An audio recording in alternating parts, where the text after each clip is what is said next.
Yeah, what's up, guys? What's going on? It's FPL Pundit here, and you're welcome back to my YouTube channel. In today's video, we're going to be looking at my watch list for Fantasy Premier League Game Week 2. So, before we go straight to the watch list of the players I've selected, I would like us to do a quick team review of how my team did well in game week 1, and so because it was actually based on that I made my selections ahead of game week 2. And this watch list isn't just for game week 2, it's for like game week 2 and beyond, and they've been chosen based on what I think these players would do, and also the fixture difficulty ranking of the teams they are playing for. So quickly to the team review. Okay, so I had 71 points in game week 1, which is for me was kind of very low because I was just about close to the average points everyone got. That means a lot of people scored high. Many people who scored over 100 points without having to use their chip. So one of the things I think was wrong with my team was there were some players I initially wanted in my squad. There were some players I was going to pick in my squad when I started selecting my team, which at the end of the day I ended up leaving them out. The likes of Thomas Suchek, the likes of Cresswell, and the likes of Bruno Fernandes. So these three players were actually key players, and that would have made my team a whole lot better. And we see how well they performed over the weekend. So there was also one more player from Chelsea which I wanted to get, but I was skeptical about his starting for Chelsea. That was Trevoh Chalobah, and I made mention of Trevoh Chalobah in one of my videos, which I talked about how I think he's going to be a lot more involved in Thomas Tuchel's plan this season. I think he's a very good player, and he's getting a lot of chances so far. And I don't know if that's due to the Euro fatigue of other players, or if Thomas Tuchel just see him as a better player to start right now. But until the time the coach decides to drop him out, I think he might be a player to consider in your team. So quickly back to my team review. I was able to get points from Van Dijk, Tsimikas, Salah, Son, Bailey, Ward, Prowse. And if you look at my team, quite alright. It is a pretty bad team, and I was just able to survive because of Salah and Son. These were the major players that actually gave a boost to my team, and because of them, I was able to get 71 points, which was just pretty average. And if you look at my overall ranking, I was ranked top 3.2 million all over the world, which is actually way worse than I started last season. But I think I can still do a whole lot better. Although before immediately after game week 1, I was very I was very pressed and pushed to actually use my wild card because I felt my team was just total trash. Some of my players didn't play, and I didn't even know I could still salvage this amount of points from my team. So because of that, I thought I could just take a little bit of patience. I could just be patient with my players and see how far I can go with this team. Maybe at least for the next 2 game weeks before I use my wildcard and get a proper team. And if you look at the fixtures ahead of all these players, you see there's still a lot of mixture of very tough fixtures for some players and for some teams. So there's still going to be a lot of probably rotation for some squads, for some coaches. So using the wildcard at this point might just be not the best idea for me. So I've created a watch list of players that I'll be watching over the weeks, and I might start bringing them in probably game week 3 or even this game week 2. So here are the list of players I have selected to be on my watch list. So in defense, we have Trevoh Chalobah; in midfield, Mason Greenwood, Steven Bergwijn, Traore, the Traore from Aston Villa, the Traore from Wolves. Then forward position, we have Richarlison, Ings, Firmino, Tuni, and Lukaku. Now, this list of players I've put on my watch list might kind of seem quite a bit much, but I am not also I am this watch list is not just for me; it's also for you to actually look at how you can use these players to make your squad better. So this for this watch list, we see Trevoh Chalobah being the only defender that I've recommended in my watch list, and I think because of this, so far my defense, based on my defense isn't really bad at all. It be might just make use of just one change or two. So now, if you watch, I everything I said about Trevoh Chalobah in my first video was actually what played out in game week one, and that's what has brought me to bring in Trevoh Chalobah to the squad. And so he's quite an impressive player. I said it before that I started spotting him when he played in Super Cup.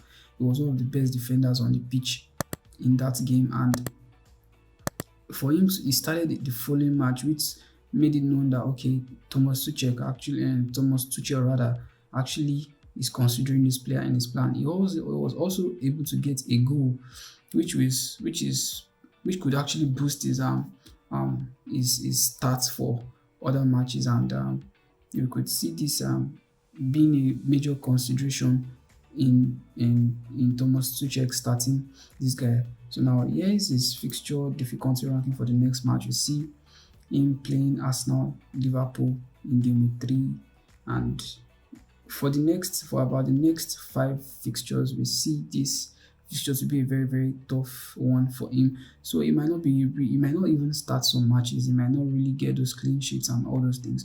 But I think you should still consider putting him on the watch list. At least immediately you might not necessarily have to bring him in now, but immediately after Manchester City match in that should be game week 6, you can see Chelsea having very good fixtures straight up from game week 7 down to game week 12. So that might be a very good time to bring in Trevoh Chalobah. So next on the list we have Mason Greenwood. So watching Greenwood for Manchester United against Leeds was actually very very awesome. He was very awesome with the ball, and I think the absence of Cavani also has actually given him the opportunity to showcase himself more. So we should Cavani is set to be back August 22, and that's when Manchester United will be playing Southampton. But most likely Cavani might not start that match, so we would still see Greenwood play another match for Manchester United. So looking at his fixture difficulty ranking, we see Manchester United having very good fixtures for the next 3 game weeks from game week 2 to game week 4 before they face West Ham in game week 5, which might seem like a tough fixture but not exactly tough compared to the quality of both squads.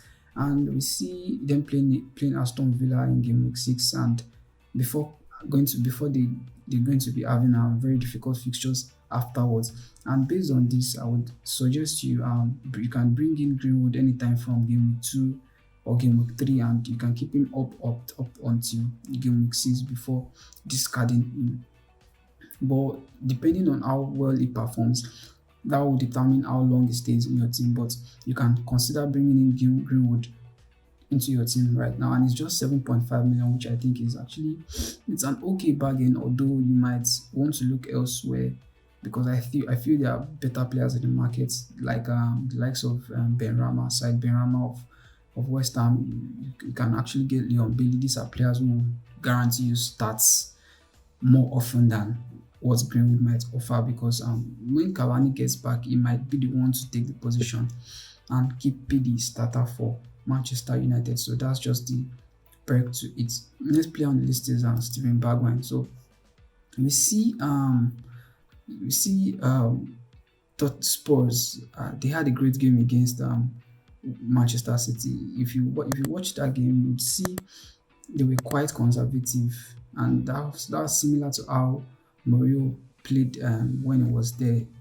How Mourinho managed the team when he was there back then. And for this new coach, you would see is the reason for being conservative per se is to being a new coach, he needs to bring results. So he's trying to like probably gather the team, make them get as many points as they can, and from there we could start seeing a better side or a more attacking side of Spurs. So Steven Bergwijn was able to get an assist and got 6 points. He played for 76 minutes in the first match, and we could see him featuring more for the Nuno Espirito's side more often as from Spurs. And one of the major reasons why I've actually put him on my watch list is his price.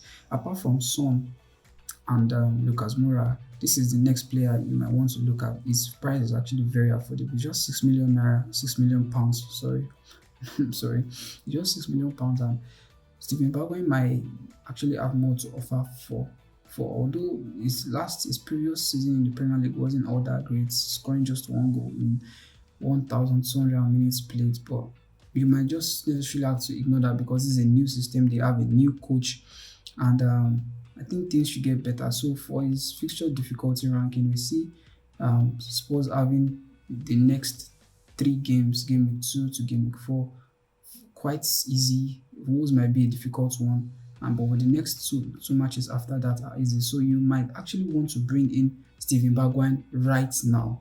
You might want to bring him ahead against Wolves and keep him up until they play either Chelsea or Arsenal, or as long as he stays in the team and gives you points. So you can consider bringing in Steven Bergwijn anytime soon. The next player on the list is Bertrand Traore. Wow, this player is a very, very incredible player, and watching him for Aston Villa against Watford was even if he didn't exactly get some as many points as he should have. I think he should have, but he is able to create a lot of chances. He's good on the ball, and looking at the way he's looking at his movement on with the ball, I would say this player is a player you should consider, and is also 6 million, similar to Steven Bergwijn. And straight to look at the fixture difficulty ranking, you see Aston Villa having a fixture difficulty ranking of 2, which seems easy for the next 2 fixtures before they go straight on playing Chelsea, Everton, Manchester United, and Tottenham. So if you are going to be taking in Bertrand Traore, it might just be for a temporary solution. Probably you're looking for a player to temporarily bring into your squad to fill your squad before you bring in the main player you want to bring in, or before you use your wild card. So I would say this player is a player you should actually consider for that. So you can bring in Bertrand Traore ahead of game week 2, and I think he might be able to do one or two things for you. So that's just what to consider from Bertrand Traore. So the next player is Adama Traore. So Adama Traore, over the season, we've seen him. He's not much of a goal scorer, but he is able to provide a lot of assists for you. Although looking at him from last season, he didn't do much. Despite several minutes played, he was just able to get only 94 points, which his major points were coming from clean sheets. But if you look at his points, he just had 4 assists and 2 goals, which is kind of poor. But under a new manager, and if he's going to be featuring more often for the team, you might want to consider looking at Adama Traore. And Adama Traore is playing Tottenham next, Manchester United. So you might want to hold on a bit and bring him probably in game week 4 when they face Watford. And the fixtures look very good up down to game week 9 where they play against Leeds. So when you bring in Adama Traore to your squad, you can keep him for as long as he's okay. And the next 4 fixtures just look really good for him. The next 4 fixtures after Manchester United look really good for him. So you might consider bringing him to your team. If you're not really convinced about Adama Traore, you might want to look to other teammates from Wolves like Pedro Neto or Daniel Podence. So the next player on the list is Richarlison.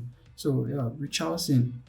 This is not something I should actually have to even talk too much about, because every manager is most likely familiar with Richarlison. Richarlison is a very awesome player, scoring 7 goals and 6 assists last season. Now, I would have actually want to put Calvert-Lewin on my watch list instead of Richarlison. But looking at Calvert-Lewin is a must buy player, so it's not just a kind of player you should actually just dump on your watch list. And now this is the reason why Richarlison is on my watch list. Now Richarlison at 7.6 million is a good bargain being a forward. But if you look at the way if you look at the way Everton plays, Everton Richardson a lot more often kind of drops deep back into the midfield because he's naturally a midfielder and not a forward player. So looking at that, he might not get as much goals as Calvert-Lewin, but I think he's going to be getting a lot of assists and goals too. But I think a lot more assists than goals this season. So and that was evident in his match against Southampton, where he had one goal and another assist, and that was actually a very awesome match for him. He scored 11 points. So you could also look at him too for bonus points. So Richarlison next fixtures for Everton looks kind of pretty good. And in short, the next 5 fixtures or 6 fixtures for Everton looks pretty good. Playing Leeds, Brighton, Burnley, Aston Villa, and Norwich. So you should consider bringing in Richarlison anytime from game week 2 down to game week 6, and just any time between this period is a very good time to bring in Richarlison, and definitely is going to be giving you a lot of points within this period because of their fixture difficulty ranking. The next player you might want to look at is Danny Ings. Oh, okay, Danny Daniels. I think that should be the same. Now, Danny Ings, despite not having a lot of shots on target or chances created or chances conversion in the first match against Watford, this might have turned off a lot of managers. But at that point where he got the Aston Villa got a penalty and he took the penalty and scored, it was just evident that Danny Ings is going to be Aston Villa's penalty set piece taker for this season, and that is something you really want to consider in FPL. And I've said this in my previous video that you should always try as much as possible to make sure your players also are set piece taker for their team, because on the days where they don't get enough chances to get goals or assists, this might just come in handy for them to give you points. So that was exactly what happened in game week 1 with Danny Ings. Throughout the match, he was lost. There was no much there wasn't much contribution from him during the match, but the moment they got a penalty, he was able to get some points from that, and it's going to really help you a lot in FPL this season. So the next fixture difficulty ranking for Aston Villa for their next fixture is actually quite okay. The next 2 fixtures are good, but the next 4 fixtures after that are pretty tough. But we don't actually expect, no matter how tough these fixtures are, we don't really expect them to just go all out and lose 4 straight matches. And even if they lose 4 straight matches, we don't just expect them to lose to no goals. At least we might see Danny Ings being able to score against Chelsea, Everton, or even against Man U or Tottenham. So now this is a forward, and even if his team doesn't get clean sheets, it's necessarily not going to affect him as long as he get the goals, so you can actually keep him in your team. And just like I said, he has that set piece advantage. So Danny is a player you should actually look to bring into your team from game week 2, and I think he's going to be very good for your team in the long run. So the next player on the list is Roberto Firmino. Now we've seen over the seasons that Firmino has been one very difficult player for Jurgen Klopp to turn down, or should I say put on the bench. But when the arrival of Jota to the team has made it look like Jota would be a threat to his position, but so far Klopp seems to have been able to kind of manage the team, and Klopp seems to have been able to strike a balance between playing Jota and Firmino, and I don't think Firmino is going to be playing from the bench as it might seem. So we would see Firmino play more often. We also see Jota play more often, and you might even see him score more goals or assist more this season. And over the season, is a player that is kind of similar to Warner. They're not scoring much, but they are at least making up for that by assisting up to the games. Last season, he had 9 goals and 8 assists in the Premier League.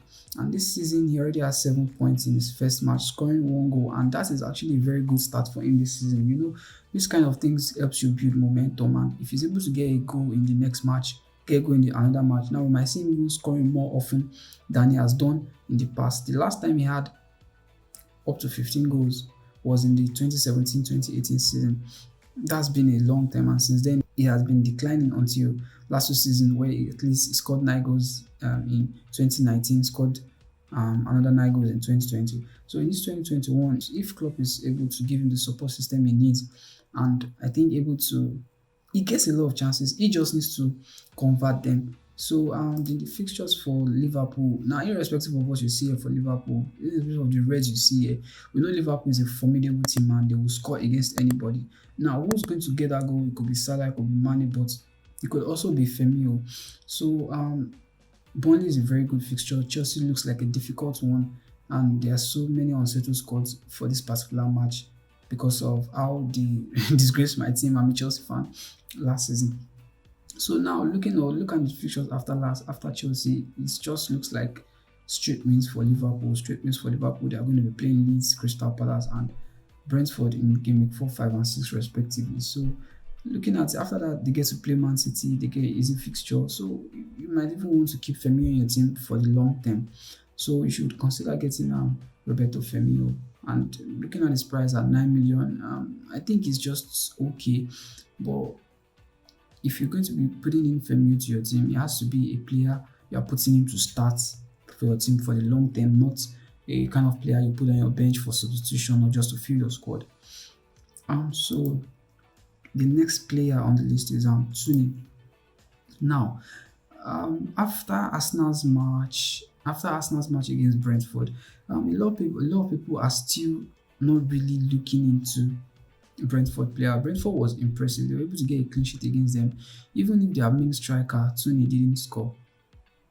But I think they have one of the best fixture difficulty ranking ahead. Okay, no, not exactly one of the best, but the next 4 fixtures looks promising, and I think he might be able to get 1 or 2 things from these 4 matches. So against Crystal Palace, he could get a goal. Against Arsenal, he could get 2 goals.